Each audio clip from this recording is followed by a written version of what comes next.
Merci. Pouvez vous rasseoir. Alors, nous abordons maintenant les affaires du jour avec titre d'affaires prioritaire, le discours d'ouverture de la Première ministre. Je cède donc la parole à Madame la Première ministre pour une allocution de 15 minutes.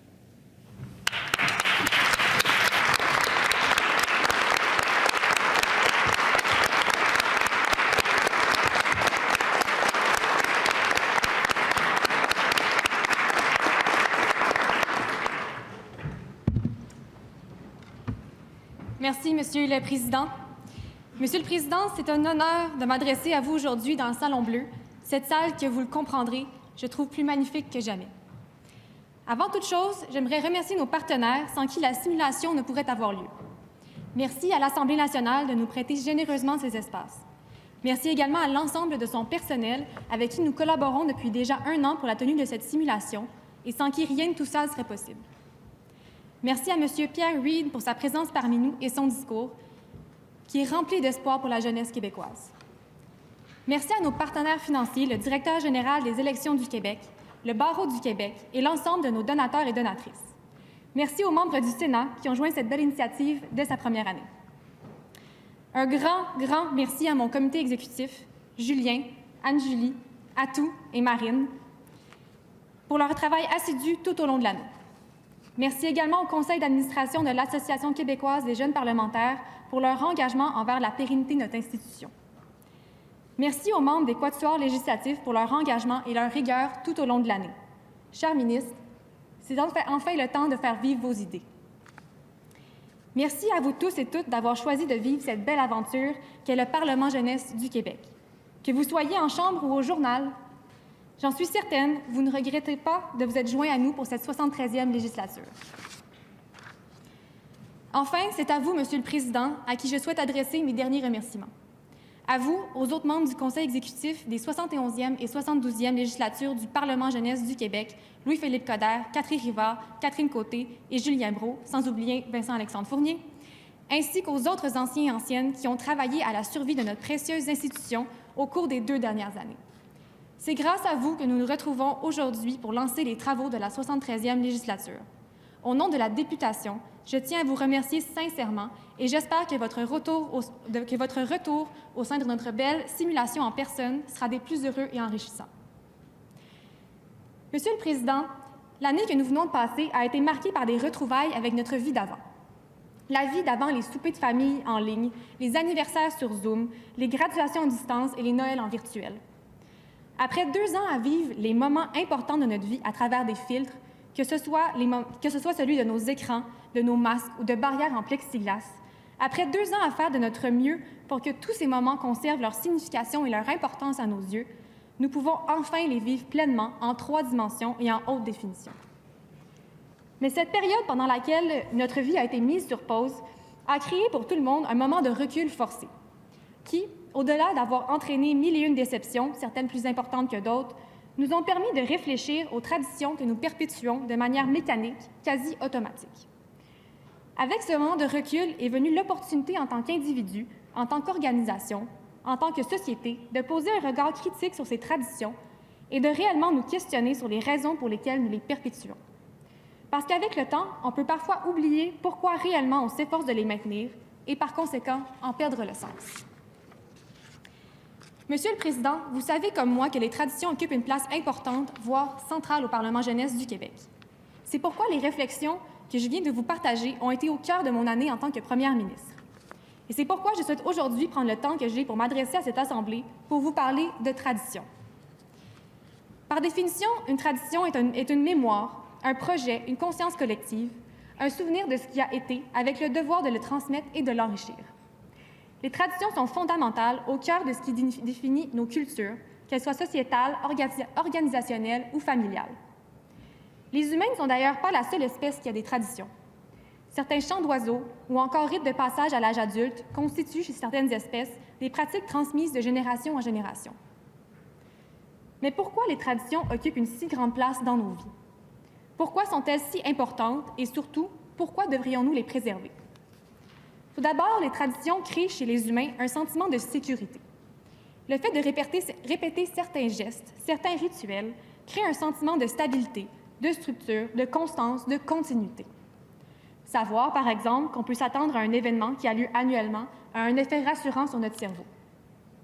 Certaines traditions permettent également de justifier le respect d'un décorum ou encore de préserver le prestige et les lettres de noblesse d'un événement ou d'une institution. Loin d'être négatif, ces pouvoirs rendent parfois possible la valorisation d'éléments qui constituent une culture ou encore de symboles qui sont des vecteurs de transmission de valeurs communes. Les traditions sont également une manière de développer un sentiment d'appartenance, que ce soit à un groupe, à une institution ou à une culture, la nôtre ou celle que l'on souhaite intégrer. Elles ont pour effet de cristalliser les relations, d'officialiser leur importance à nos yeux. De ces traditions découle parfois un sentiment de nostalgie qui facilite la création de souvenirs de moments heureux ou de personnes qui nous tiennent à cœur.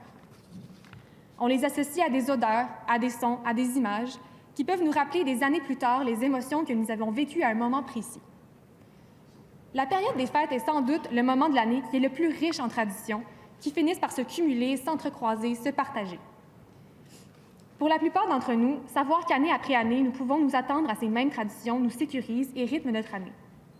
Les traditions varient d'un milieu à un autre, certaines étant plus traditionnelles que d'autres, mais une ligne directrice se maintient, celle de chercher à se retrouver et à passer du temps avec ceux et celles qu'on aime.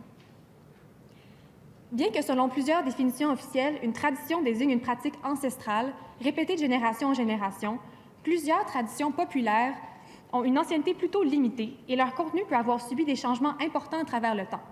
Les traditions pures, soit celles demeurées inchangées à travers le temps, seraient ainsi dans les faits bien peu nombreuses.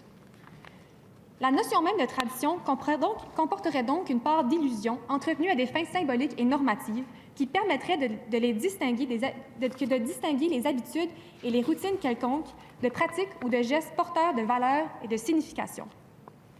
Ce serait plutôt l'intention derrière la pratique que la réplique exacte de cette pratique qui serait porteuse de sens.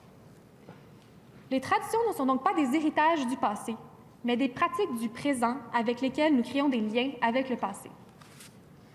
Nous vivons parfois avec l'impression qu'une tradition est immuable, mais c'est au contraire son caractère flexible, évolutif, qui lui permet de perdurer. Si l'on reprend l'exemple du temps des fêtes, on constate que plusieurs traditions sont directement tirées de la religion. Or, c'est la capacité à faire évoluer ces traditions en même temps que la société qui a fait en sorte que nous fêtons encore aujourd'hui Noël, malgré le fait que pour plusieurs, cette fête est plutôt synonyme de réunion familiale et de plats réconfortants que de pratiques religieuses. C'est le fait que nous soyons parvenus à retirer ce qui était réellement important de cette fête qui a fait en sorte qu'elle continue de vivre. Si l'on sort de la sphère privée, on constate que d'autres traditions évoluent autour de nous. Par exemple, dans cette salle même, il y a quelques semaines, les députés de l'Assemblée nationale du Québec ont d'un commun accord aboli le serment au roi qui était exigé pour siéger. Une partie de la tradition a été conservée de sorte à continuer de mettre de l'avant le caractère noble du travail de député, mais on permet une certaine évolution pour mieux refléter les valeurs et le contexte d'aujourd'hui. Si le caractère flexible des traditions est crucial à leur préservation dans le temps, il est toutefois important d'éviter que tout ne devienne tradition, auquel cas on risque de diluer leur importance. Lorsqu'on identifie un objet, un geste, une cérémonie ou une pratique de traditionnelle, on a le pouvoir de les désigner comme des symboles auxquels s'identifier. C'est un choix présent qu'on l'on fait en regard à quelque chose du passé.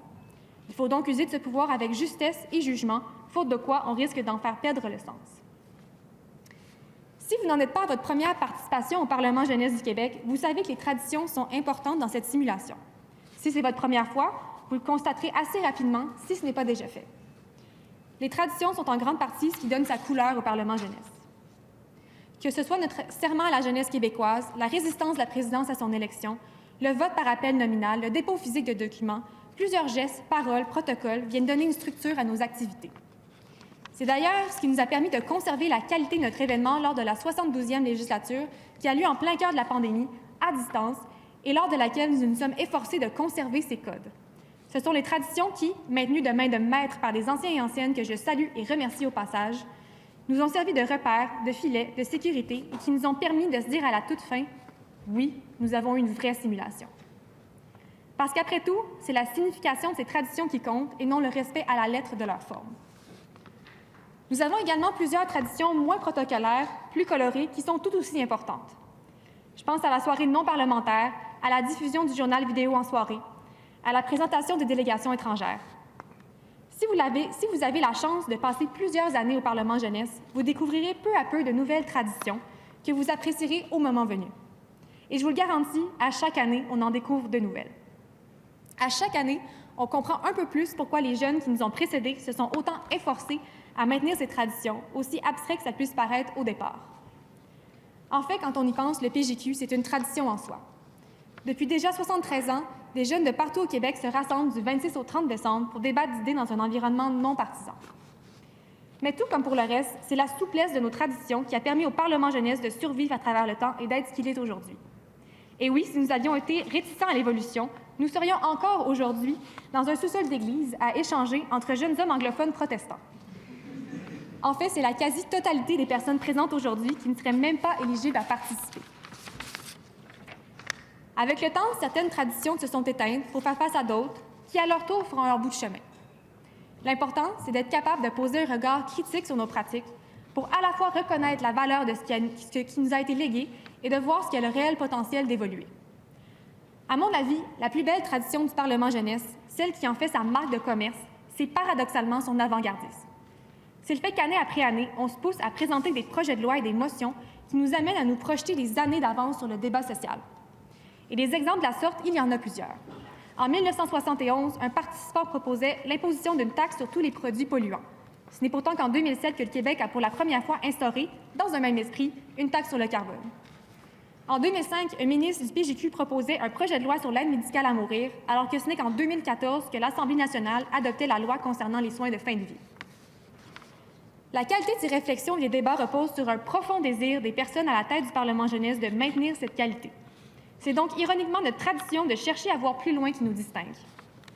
En fait, le Parlement jeunesse, c'est un exemple parfait d'équilibre entre tradition et renouveau, entre passé et futur. Et je lui souhaite, pour la suite des choses, de continuer de valoriser l'un comme l'autre. Monsieur le Président, si vous m'aviez dit, alors que j'étais en première année, assise tout au fond du Salon Bleu, que je ferais quelques années plus tard un discours depuis ce siège sur les traditions, je ne vous aurais pas cru. Parce qu'à cette époque, les traditions étaient surtout pour moi associées à une notion de respect, laquelle justifiait un certain automatisme dans le suivi des codes.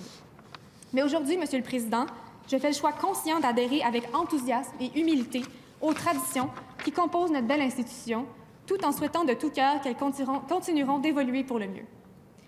En conclusion, Monsieur le Président, j'aimerais inviter la députation, par votre entremise, à réfléchir aux traditions et à ce qu'elles représentent pour elle, à embrasser avec lucidité celles qui lui sont chères et à faire évoluer celles qui en ont besoin. J'aimerais l'inviter à ne pas sombrer dans la rigidité, mais à s'ouvrir à la richesse qu'elles apportent. À cette députation qui constitue le futur du PJQ, je souhaite de faire continuer d'évoluer notre institution pour le mieux. Merci, Monsieur le Président.